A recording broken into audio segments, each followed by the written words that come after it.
says, into which of the following categories does your annual household income fall? So income. 2, level of education completed. 3, age, respondent's age. 4th, occupation of respondent in terms of so status of the occupation, basically.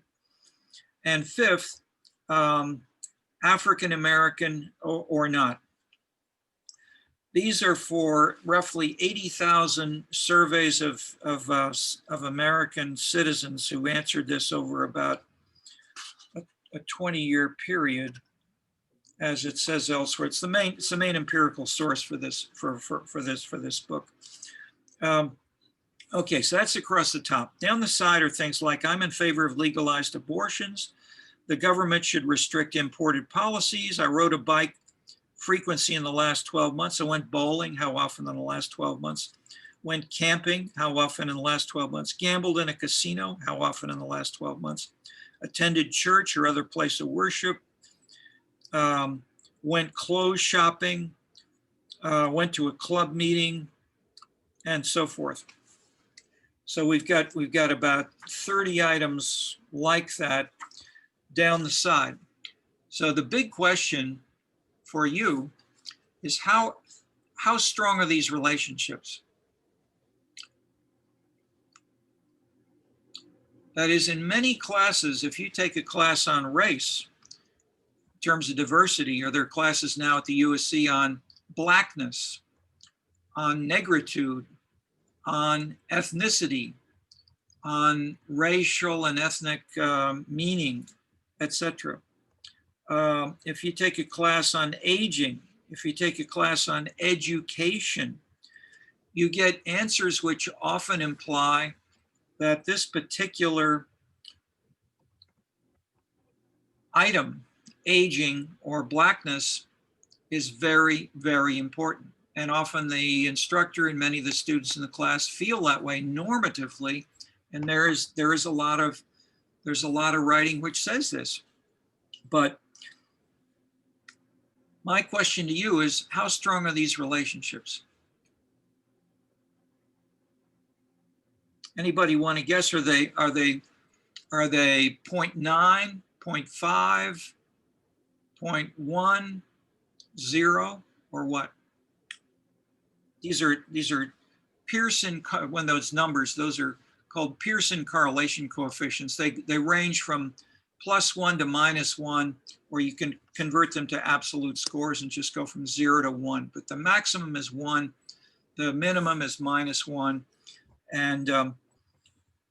and so if they're 0, that says there's no relationship. That person, if you're Black, you can't know if you're gonna, how you will answer, I'm in favor of legalized abortions. If you're older, you can't, how well can you predict that the person went riding a bicycle? If you're highly educated, how much does that correlate with going clothes shopping? That's my question. It's a fundamental question for social life, for psychology, political science, economics, sociology, anthropology, and the definition of, we talk about at the USC, having fun. Who defines what fun is consisted of? That's the same thing I'm raising with my participation discussion. Okay, how strong are these relationships? I don't think they're very strong, especially the one that's like how old you are and riding a bicycle, because I feel like riding a bicycle is something that's pretty anyone, once you learn how, I don't think it's very age specific.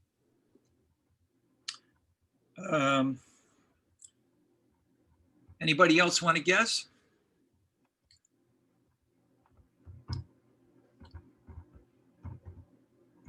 Well, Mary is right. The correlation between age and riding a bicycle in the last, how often you rode a bike in the last 12 months, is -0.19. So that is statistically significant that older people less frequently report they ride bikes. However, 0.19, if we ask in a different way, how strong is that?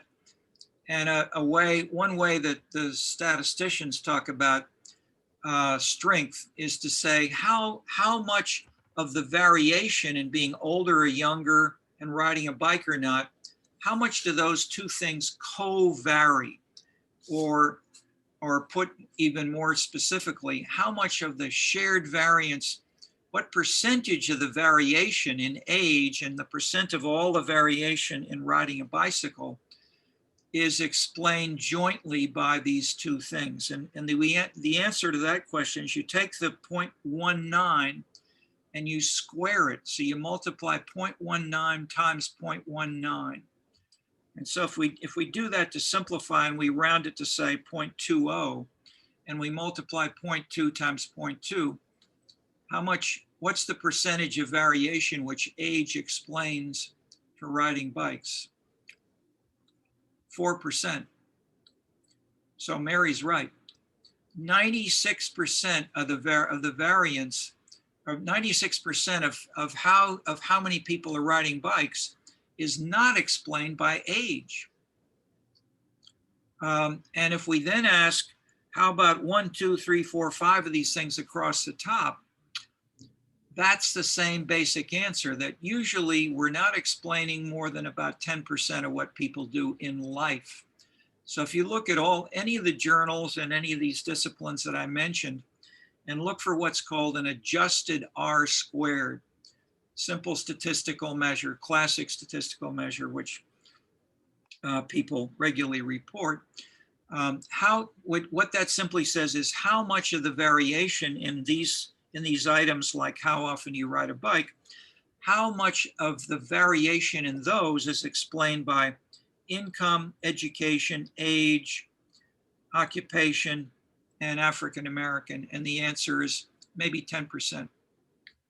Okay, that is so low that people say that's impossible. I mean, I've been taking courses, and I know that, being Black is everything.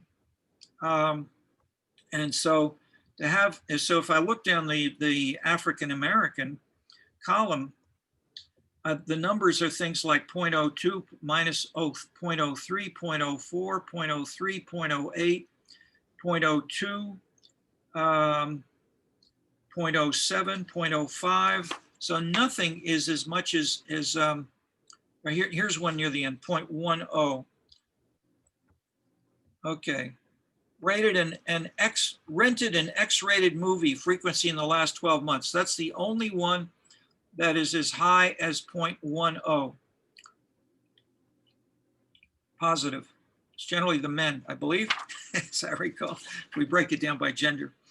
If we add gender, the gender will perform in roughly the same as gender and sexual orientation are not included here, but if you add them, basically you get these same results. Put differently, there's a lot of choice. There's a lot of openness. There's a lot of freedom that people have to act in different ways. And that's also something which feeds in, of course, to the diversity discussion. But I won't try to go that route right now, except to say, keep this in mind when you hear the discussion about diversity and its links to these kinds of issues. All right, that is really two takeaways from the Cities and Entertainment Machine, which is sort of the last key reading in the last section. The other thing, the third point, I'll use this as a lead-in, is that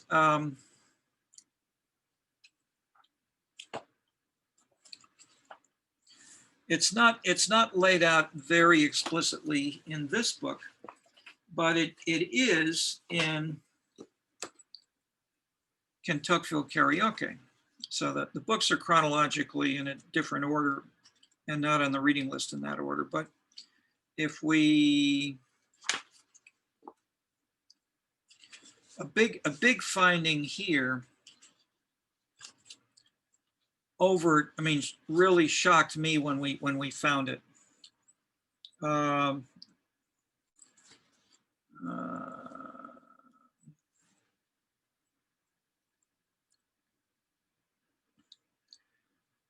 as I said, the book has 3 parts: participation, development, a particular model of development, and third, really, the arts and how the arts overlap with these things.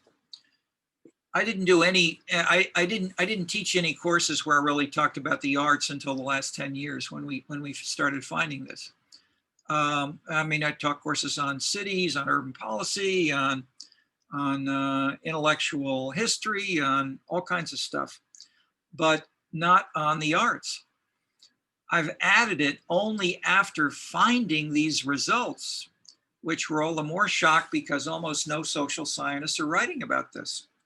The artists, some artists talk about this a lot. They say, I love the arts. Arts are very important. Everybody should know that. But that's more of a normative statement that you strongly get articulated from artists. And the social scientists just say, well, you know, it's not measured by the census. It's not in the normal survey items. So I don't care about it. But as we started to look at things such as a rough measure of the change in jobs in a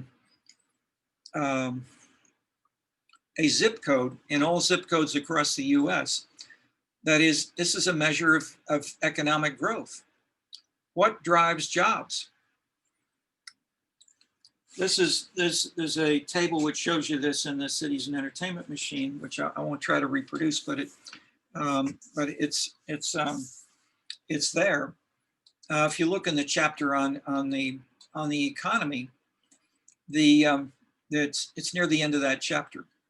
It basically says how important are the 15 or so different factors from Alfred Marshall and more in driving economic growth. The striking finding in a version we had of that was number one most important factor is what? Capital, education, human capital, cost of living, race, crime. Those are the classic things that you read in the Wall Street Journal, you know, Economist magazine, Economics 101. What's the most important single variable in driving economic growth in the US? All zip codes, comparing them. The arts, the number of arts jobs. When I saw that, I said, oh my God, this has got to be a mistake.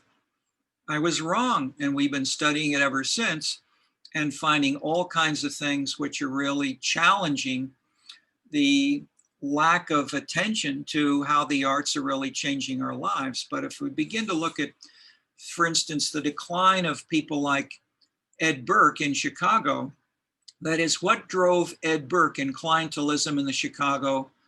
Chicago is the most studied city in the world. As I said to Bill Grimshaw when Harold Washington was nominated by the Democratic Party, I said, Bill, I called him up, and Bill was his campaign manager with his wife, Jackie. I said, Bill, this is going to change the whole analysis of the most studied city in the world. You've got to really work on this. And he said, I'm too busy. I called him up a month later, and he said, I said the same thing. And he said, okay, on one condition. I said, what's that? That you do it with me. And so I said, well, I guess I have to, I can't deny that it's important. And so we worked together for maybe 15 years. We interviewed all kinds of people around the city of Chicago, and it's an oral history now in draft, which is listed as a link on the reading list. But the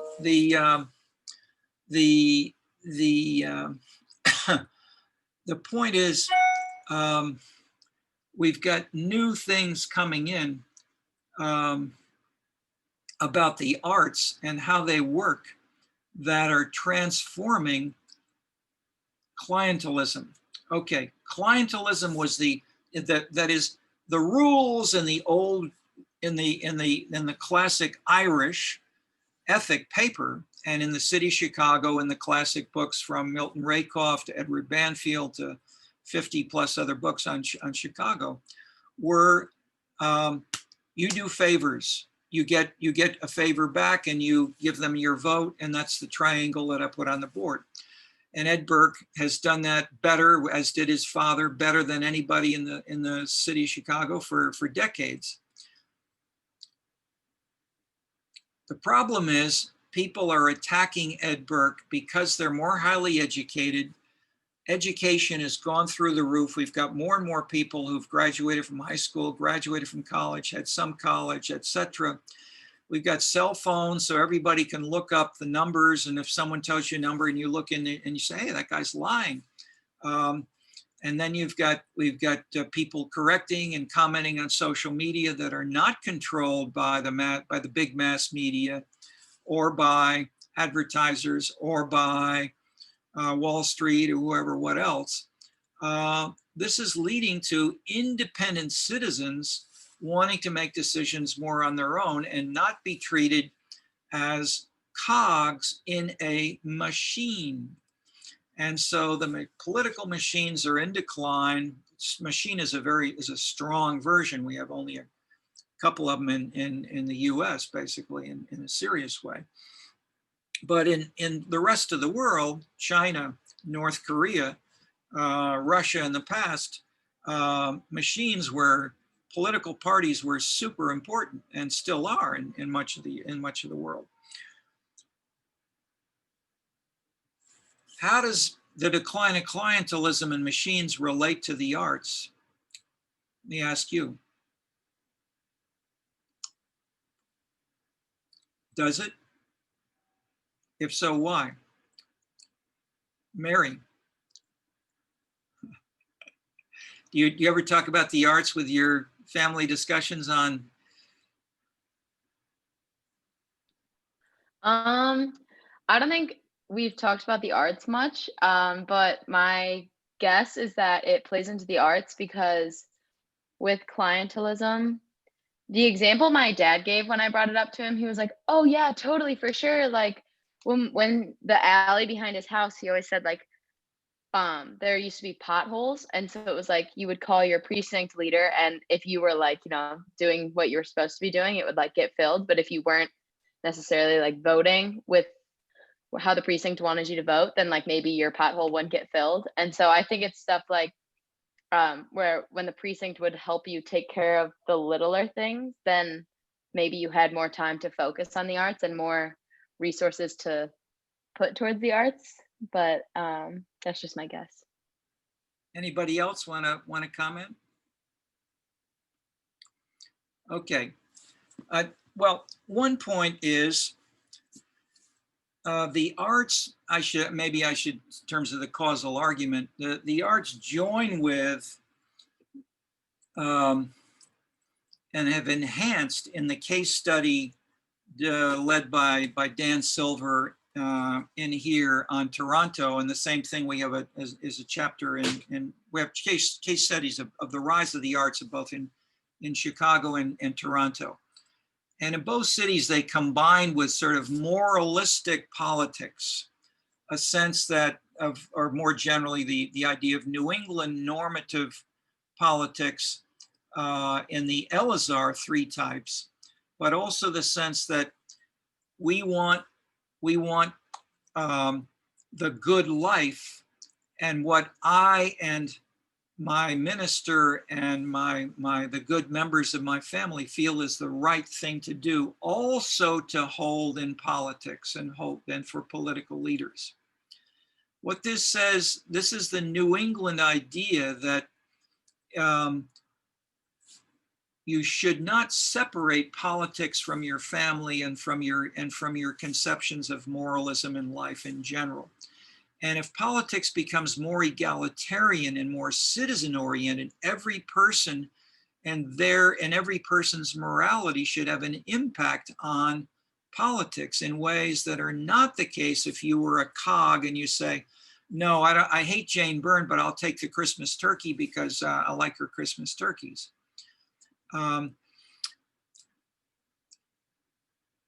If we have moralism in most of the world now becoming the number one, let's say, moralism leading to the redefinition of clientelism to be called corruption in much of the world, that in turn leads people to say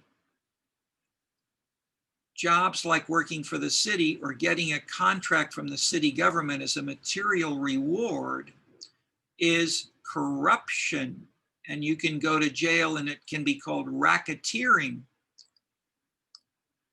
All right, if more and more political systems are working and they're paying more attention to the non-clientelistic patterns of decision making, how do you get people to participate either in a class like this, coming out for an election, going to a neighborhood meeting, going to church, or whatever else? What drives participation?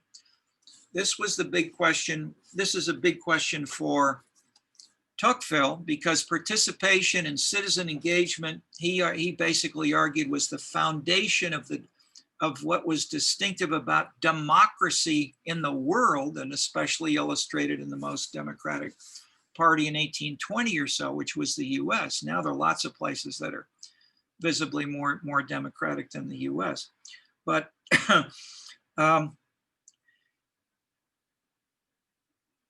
if you can't expect, and well, if jobs and contracts are labeled corrupt, what engages people to participate and not just to say the world is corrupt or everything is immoral or all is bad. This was Putnam's argument in Bowling Alone, was an extension of the Tocqueville argument. He basically said Americans are no longer joining civic organizations, and that's going to lead to a collapse of the legitimacy of the whole political system. Bowling Alone, therefore. Okay, so the answer from the standpoint of the arts is that the arts can engage people in ways that a job, if you can't give them jobs and you can't give them an envelope with $700 to vote for you, you can engage them through emotion, through a parade, through a social media event, which is colorful, exciting. You can have posters. And in Syria, for example, to say this is not just fun and games.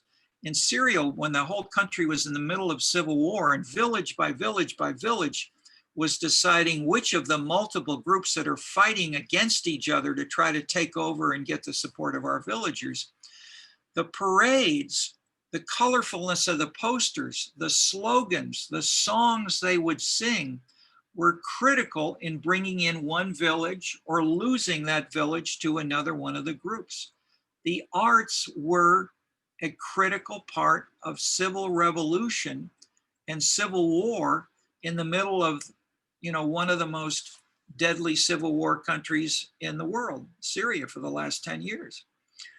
So this is not just upper status. This is not just Western democracy. This is happening everywhere. The arts are being more actively used. In China, it's called cultural policy, which includes everything that the media, mass media, social media, what gets blocked by the very strong abilities of the Chinese government to block or to say Google, you can't access Google in China, et cetera, et cetera.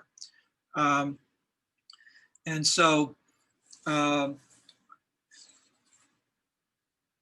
arts are more important and surround us in ways that people have not realized because we haven't explored it. That's the quick bottom line. So we then explore that in part 3 of the book. Where and how do the arts really shifted, and often it's not a question of the arts cause this, but the arts help to transform the rules of the game, such as giving, if the people in a parade in Syria have got a better song, a better poster, even if they don't have as much money or as much to offer the others, they may get more support, and that in turn may change the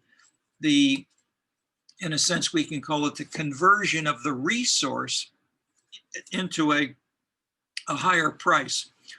Like the conversion is done more price at a higher price. A fascinating book is this one by someone who worked with us a little bit, Eleonora Pazzotti. She's from Bologna herself, but she did her PhD on Naples, Italy, because it had a new mayor just as she was doing her thesis. And the new mayor, basically, the new mayor completely changed the rules of the game. He had a strong Communist Party background. He was used to being very tough, using the party, ordering people around, getting things done. And he decided, this is not working. These citizens want to be more engaged. And so he took on the mafia directly, and he fought the mafia because the mafia is a major participant for centuries in Naples, and he won basically. I don't want to. One is a little too strong, but let's say he changed many rules of the game of the city. She then went on and did this book, which is about 3 cities: Naples, Bogota, Colombia, and Chicago, Illinois. And as you know from the clip on Burke, we have more corruption than any state in the country except for Louisiana. So we've got diversity our cellmates in this respect are Bogota and Naples. But the point is, these cities which have crime, violence, political corruption as their core from Al Capone and others onward, they have all drastically redefined themselves with new mayors. In a short period of years, the level of, and they did surveys of legitimacy of the government in Bogota very actively and thoroughly. The legitimacy of the political system and of the mayors has gone way up, even if the city council is still heavily controlled by the mafia and the gangsters and the drug trade. So we've got big variations across cities and across leaders in ways that are transforming what people have thought and said about them. I'll just hold up one more briefly, which is by, that is the same thing is happening across much of the world. This is Laurent Fleury, F-L-E-U-R-Y, The Sociology of Culture and Cultural Practices. It's not such a striking title, but it in turn, he takes on one of the main sociological books and theories is by Pierre Bourdieu called Distinction. And how many of you run into that book in a course, either in the arts or in sociology? Nobody? Okay. Well, the quick point is that Bourdieu basically argues that the arts and cultural policy is dominated by the Ministry of Culture in order to try to make access to the arts be more democratic. As Chicago did. Chicago is the first city in the US to have a cultural center sponsored by the city government, even though the money is put in by private sector participants. But the programming and the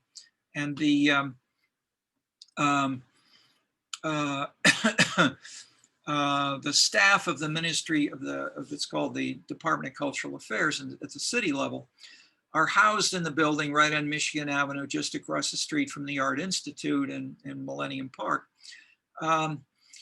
Take a look in there if you haven't. It's an amazing structure. It's very, very successful. It has lots of people coming in.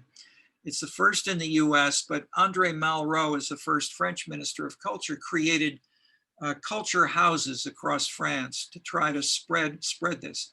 The Chinese have gone a lot further. They have 3,000 counties in China, and every county in China has a library, a cultural center, and a museum.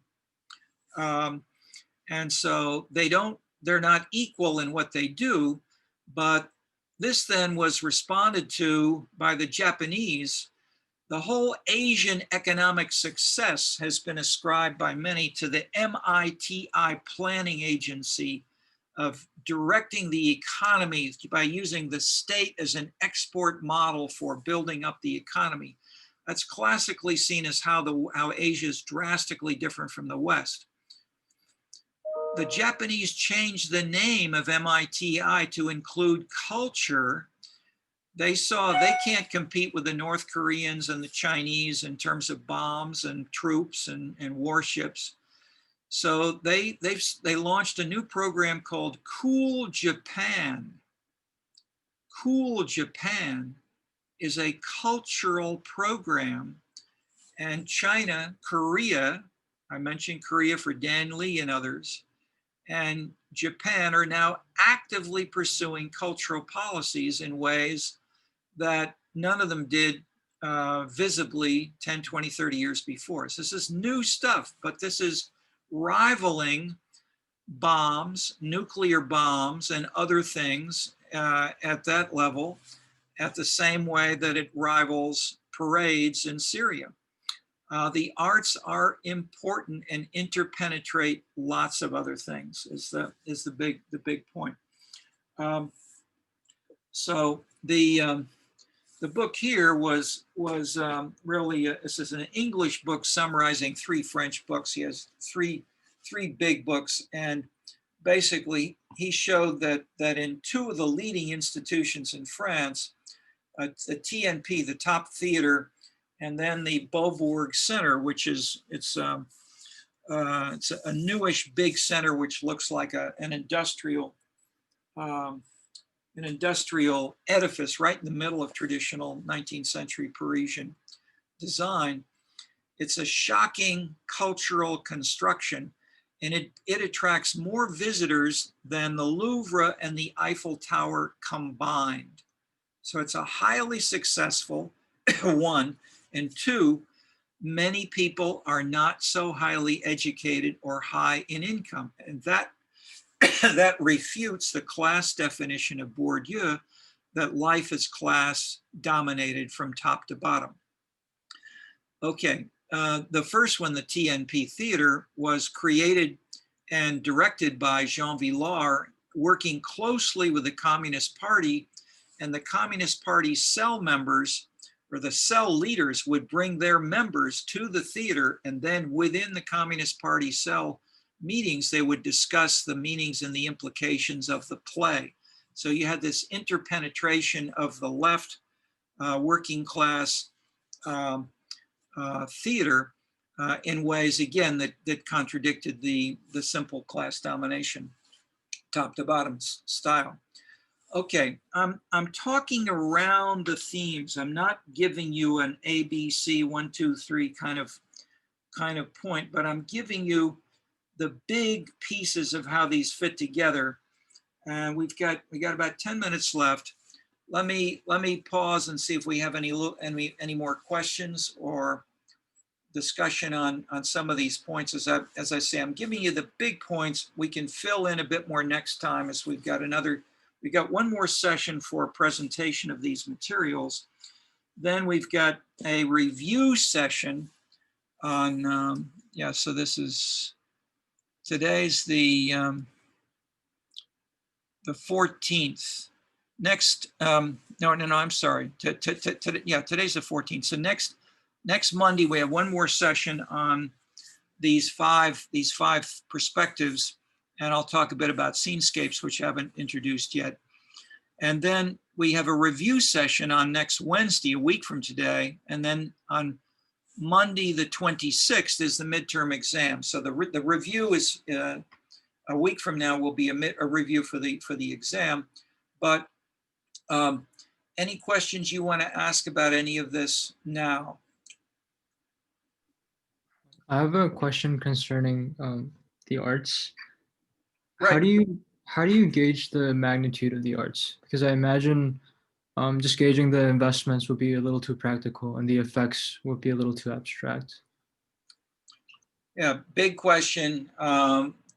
We have we published 10 books on the idea of scenes, and the whole idea of scenes is not uniquely the arts, but at least it's alerting you to this, the aesthetic implications of an office you may work in, or a street where you may be jaywalking or not.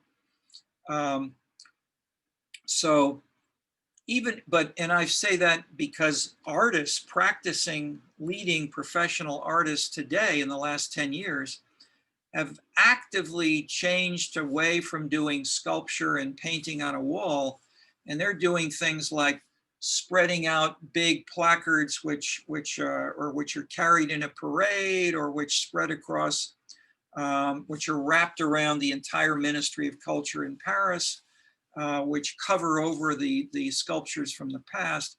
So that there's a lot of activist, street engaged, policy engaged art, inspired in part by people like Jane Jacobs. Of, you know, how do you challenge this tough hierarchical power broker who seems to have all the money, all the support of the leadership, and he seems to get whatever he wants.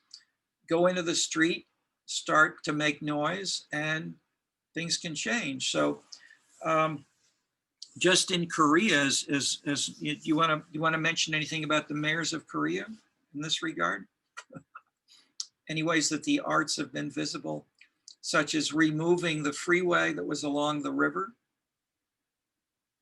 And did that make any, did that have a political impact on the mayor? What did the mayor do after he succeeded at doing that? He ran for president of Korea, and what did he win? Yes. He was elected president of Korea because he used the arts so successfully to rebuild the aesthetics of the city around pedestrians and eyes on the street in ways that Jane Jacobs had talked about. After him, the next mayor of Seoul came in, and he had a program. We had a couple of people who did a PhD, and then I made a presentation. Well, the mayor invited me and Richard Florida, but maybe 15 people came in from out of town, and then we had a conference of a couple of hundred people led by the mayor. We then had a 2-year contract working with the was then called the SDI, the Seoul Development Institute, and did 2 books on Seoul compared to Tokyo and Chicago. But a big question was where and how do the arts make a difference in Seoul? And then we did the same thing in Paris. And the point is, Paris has for hundreds of years invested heavily in Versailles, in the Louvre, in massive public construction. Korea has been doing this. This is new, but Seoul is 4 times bigger than New York. Seoul has done this with an amazing vengeance. And so in conjunction with this conference, we got tours of what Seoul was doing. But as well as, you don't have to just see the PR, the program of the mayor laid this out very explicitly. They created, I think, a museum of design, and so it could be called industrial design. Another example, what was the biggest company in the Dow Jones Industrial Average when it began? It was General Electric. General Electric has just been taken off from the lead list, and today, what's the biggest stock? Apple. What drives Apple? Is it engineering or art? Industrial design, aesthetics, how you make a phone is a whole new experience, and so you now have huge competition among Samsung, major player in Korea. If you go to Rome, a couple of years ago, the whole Rome airport is filled with Samsung ads, and you have to look very way down at the bottom. You see the word Samsung. It's aesthetic, lifestyle, design, imagery, which is advertising Samsung in ways that Apple and Samsung have gotten this message and are playing it very, very strongly. So did mayors of Seoul, tearing down the freeways, rebuilding the city around with a feature on arts, aesthetic, and development. Seoul has had the goal of catching up with Paris and Milan and New York in terms of design of women's clothes in general, as well as industrial design. And they've gone from something like 15th to 9th in 10 or 20 years. So there's in exporting these kinds of products. So I'm using Seoul because in 1945, the GNP of Korea was about the same as that of Africa. Korea has been enormously successful at economic growth, and it did it in this classic strong state-led, big capital, centralized focus, trade corporations like Samsung that would export microwaves and toasters and stuff and TVs. They're no longer at a lower price than what was made by General Electric. No longer. Samsung is doing what Apple is doing, and they're using the arts integrated with more. That's it. I mean, so I'm using that as an example because many would see this as you know, how can you talk about this? And that is the simplest explanation. Oh, only rich people do the arts. Not true at all.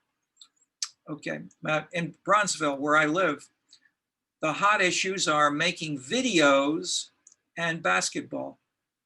Making videos of the rap song that you wrote yourself and posting them.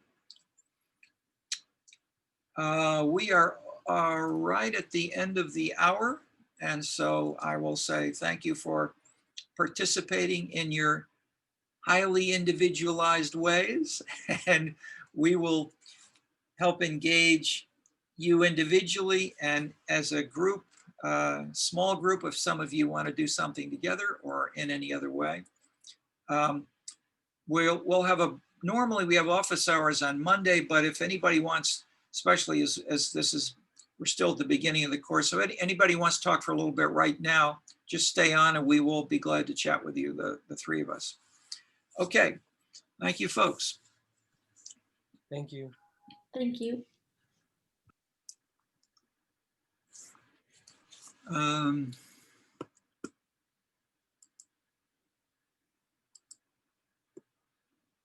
think did Lance Johnson, are you? Yeah. Did you just anything you want to ask us about getting started? Yeah, no, I saw that you just sent over the syllabus. If you can I just requested the course on the my classes.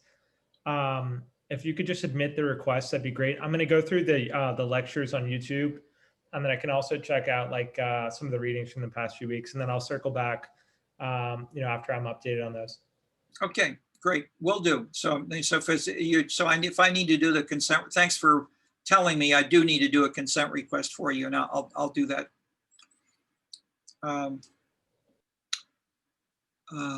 But I sent you the syllabus so you could access the class session even without that. And I'm happy to see that worked for you. Okay, well, welcome, and we look forward to more. Dan, anything else from you, Lance, or not? That's it. That's it for me. Thanks so much. Enjoy the rest of your evening. Good. Mary Kate Hansen, thank you for using your family, and we'd love it if you could do a little bit like that and give us, my father agreed with this, but my brother said, oh no. That's okay. Yes, definitely. That's fine. I just wanted to apologize. I was a little late today just because we were having some Wi-Fi issues at the apartment, but when we were talking about, you were talking about like the group or individual research like project is what's that for / when is that due? I missed like the intro.